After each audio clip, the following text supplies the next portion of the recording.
98व्या अखिल भारतीय मराठी साहित्य संमेलनाच्या उद्घाटन प्रसंगी आपल्याला उद्घाटक म्हणून लाभलेले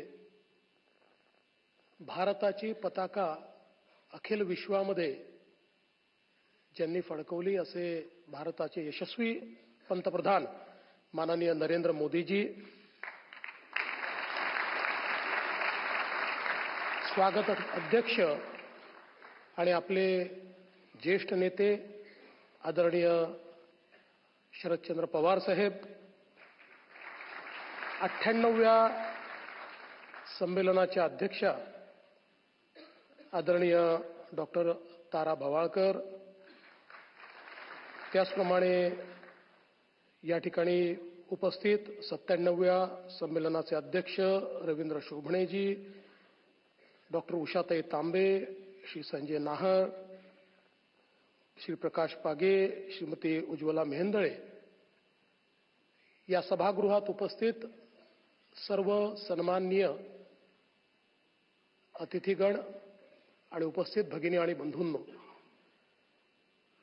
खरं म्हणजे ताराबाईंचं भाषण ऐकल्यानंतर त्या भाषणामध्येच आपण राहावं असं आपल्या सगळ्यांना वाटतंय आणि माननीय प्रधानमंत्री महोदयांचं भाषण ऐकण्याची उत्कंठा आपल्याला आहे. त्याच्यामध्ये सुरात असुराचं काम करण्याचं भाग्य मला लाभलेलं आहे. पण आपल्या सर्वांकरता ही अतिशय अभिमानाची गोष्ट आहे की मराठी भाषेला अभिजात दर्जा मिळाल्यानंतर पहिलं संमेलन हे दिल्लीमध्ये होत आहे. मी आदरणीय प्रधानमंत्री महोदयांचं मनापासनं त्यांचे आभार मानतो की जगभरातील मराठी माणसाच्या मनामध्ये जे होतं की आमच्या मराठी भाषेला अभिजात दर्जा मिळाला पाहिजे, ते स्वप्न आपण पूर्ण केलं. आणि मला असं वाटतं की महाराष्ट्राच्या निर्मितीनंतर पहिल्यांदाच हे संमेलन या ठिकाणी याकरता होत आहे की सरस्वतीचे सर्व पुत्र वाट पाहत होते की कधी आमच्या भाषेला अभिजात दर्जा मिळतो, तेव्हाच आम्ही दिल्लीमध्ये संमेलन घेऊ. आणि म्हणून हे संमेलन आज दिल्लीमध्ये होत आहे.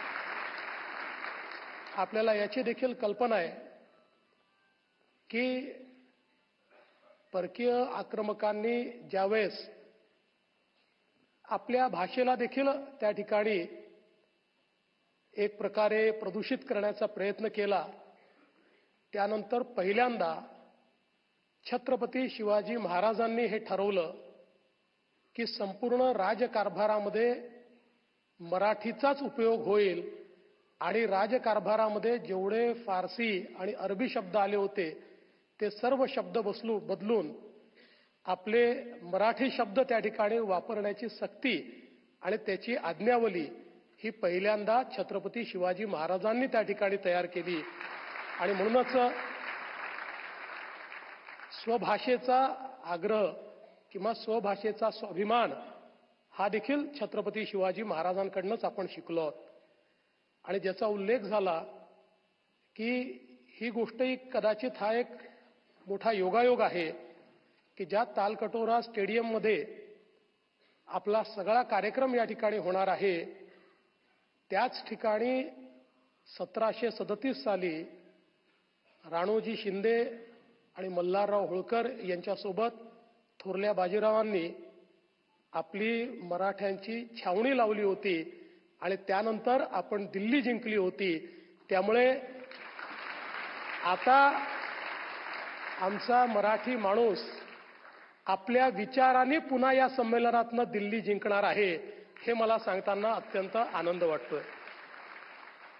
आपल्याला कल्पना आहे की 1988 साली जेव्हा विश्व मराठी संमेलन झालं होतं आणि पवारसाहेबही होते आणि त्या संमेलनामध्ये पु ल देशपांडेंनी त्या ठिकाणी सांगितलं होतं की जो आपल्या मातृभाषेवर प्रेम करतो त्यालाच माया आणि वात्सल्य काय असते समजतं.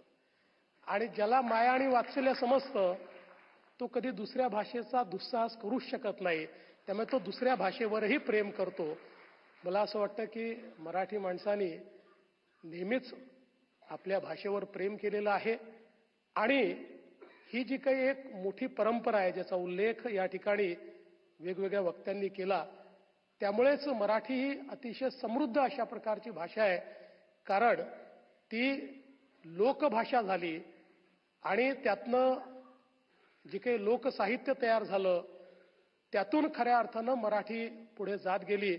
आणि आत्ताच ताराबाईंनी सांगितलं की आमच्या संतांनी, आमच्या वारकरी संप्रदायाने कशा प्रकारे या मराठीला पुढे नेण्याचं काम केलं. आणि लीळाचरित्र असेल, ज्ञानेश्वरी असेल, 12व्या शतकामध्ये इतक्या आधुनिक स्वरूपात आलेले ही जी काही ग्रंथ आहेत ते देखील मराठी किती समृद्ध त्या काळातही होती हे आपल्याला या ग्रंथांच्या माध्यमातून पाहायला मिळतं. आणि म्हणूनच या अखिल भारतीय मराठी साहित्य संमेलनामध्ये दिल्लीमध्ये इतक्या मोठ्या प्रमाणात महाराष्ट्रातनं आणि देशभरातनं लोक आलेले आहेत. आणि मला असं वाटतं की मराठी माणूस हा कला, साहित्य, संस्कृती याच्यामध्ये रममाण होणार आहे. किंबहुना त्याच्या ठायी कला, साहित्य आणि संस्कृती वसलेली आहे. आमच्यासारखे काही लोक आहेत की ज्यांच्या ठायी खाद्य संस्कृती जास्त वसलेली आहे. पण मला असं वाटतं की त्यामुळेच या ठिकाणी मराठी भाषा अशी आहे की ज्याच्यामध्ये 100 पेक्षा जास्त वेगवेगळी साहित्य संमेलनं त्या ठिकाणी होत असतात. आणि सर्व प्रकारच्या विचारांना, सर्व प्रकारच्या मला असं वाटतं बोलीभाषांना त्या साहित्य संमेलनांमध्ये एक प्रकारे महत्त्व मिळत असतं. अशा या मराठीची सेवा करण्याची संधी आपल्या सर्वांना या साहित्य संमेलनाच्या निमित्ताने मिळते आहे.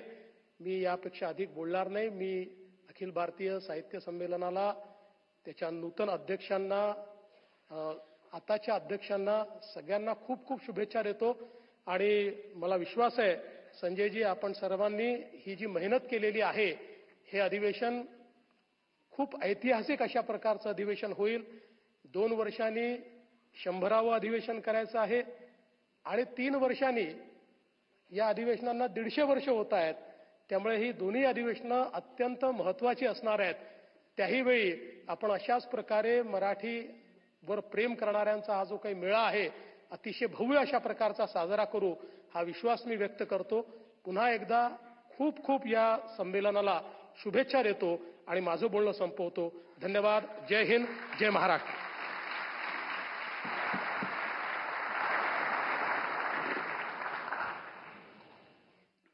साहित्य संमेलनाच्या व्यासपीठावरती सुसंस्कृत मानवी अनुबंध मगाशी